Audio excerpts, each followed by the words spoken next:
What do you do when you burn out from the one thing that you're passionate about?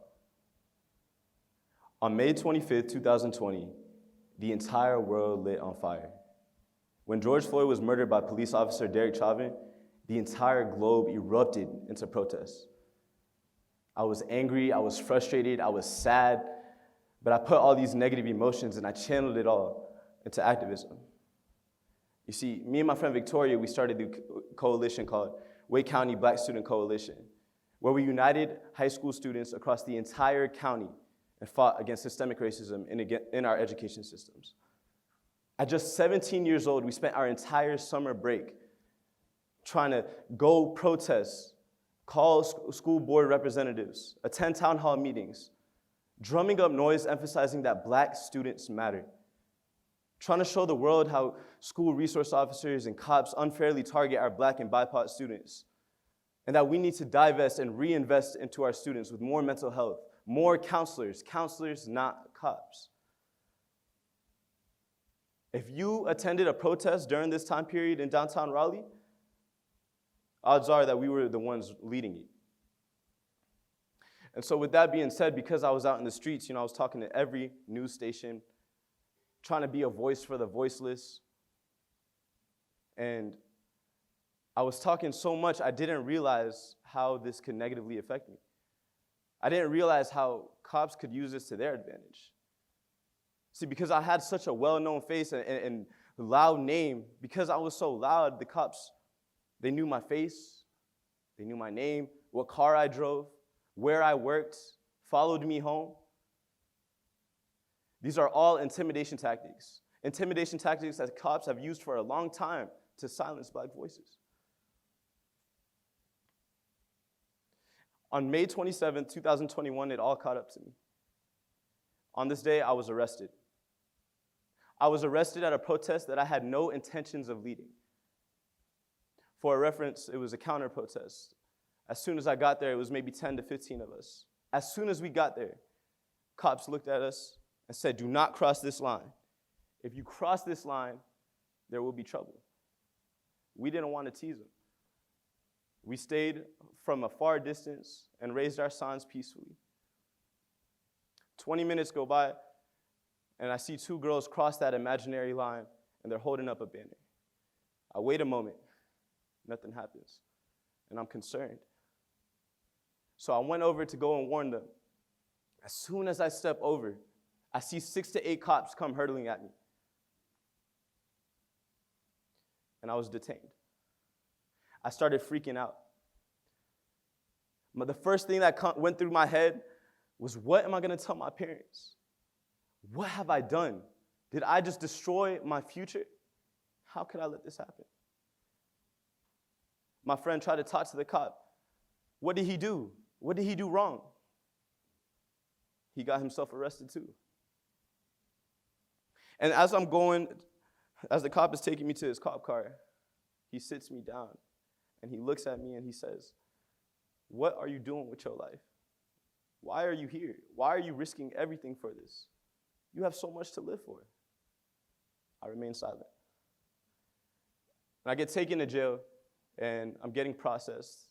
I get my fingerprint, get a mugshot taken, all my belongings are taken from me. And as I'm in this waiting area, an inmate comes up to me and he looks at me up and down.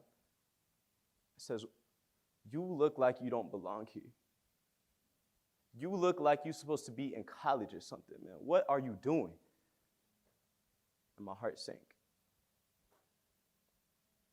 When my sister comes to pick me up, she comes to pick me up, and as we're driving home, my dad knows, but she tells me, "You have to be the one to tell Mom." We knew my mom was going to freak out. So I'm home, and my mom comes home from work, and she's telling me, she sees me, she's so happy to see me. "Jacob, how are you? How was your day?" And I tell her, "Mom, I was arrested." And she falls to her knees, and she's begging, and she's sobbing, and she's crying. She's saying, "Jacob, please, please stop. please stop. I'm begging you, Jacob. I don't want to lose you. Jacob, I don't want to lose you. I don't want to lose you. And my heart sank even deeper. See, for so long, I didn't understand why my parents didn't understand this activism stuff like I did. See, in my head, I was just doing what I thought was right. I wasn't afraid. I didn't care. But in that moment, it clicked.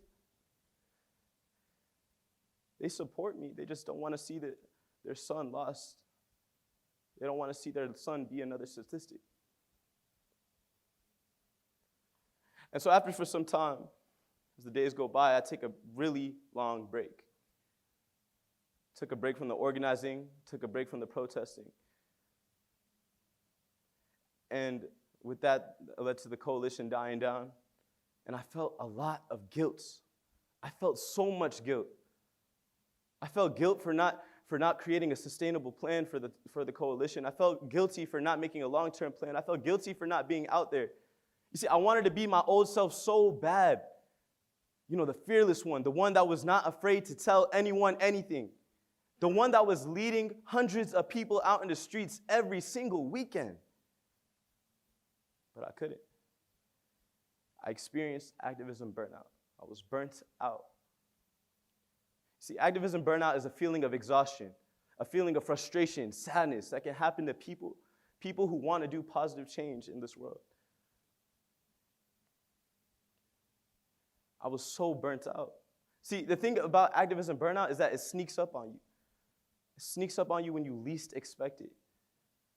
Because you're so focused on giving yourself to the world, giving yourself out there, wanting to be out there, that you don't even realize that you can't get up. And you're confused because you want to be a voice. You want to be that person. You want to be that role model. But you can't. You can't because your body is on zero. Your mind is on zero. Your battery is dead. And so as the days go by, I start new beginnings. See, I got into college. I found new ways of activism. Last summer, I did my first ever research project looking at preschool teachers' perceptions and their inclusion practices of students of color with disabilities. That's activism. I want to be a therapist for children who look like me because I've seen firsthand what they can do when they have someone who believes in them. That's activism. I'm a black man excelling in a system designed to suppress me. That's activism. I'm happy, I'm joyful, even when I shouldn't be. That's activism. And so the biggest thing that I took away from this is the importance of self-care. How important it is to recognize that feeling of burnout. How important it is to know that you can put yourself first. It's okay to put your well-being first. I learned that you can incorporate activism into your everyday life, whether that be working with a nonprofit, through research, through working with the populations that you want to serve. I learned that change requires patience, that it's not going to happen overnight. No matter how loud you yell, no matter how much you march, no matter how many protests you go to, it requires patience. It requires a lot of it. It requires you to be happy. It requires you to take care of yourself. Because if you are too busy taking care of the entire world, who is going to take care of you? Thank you.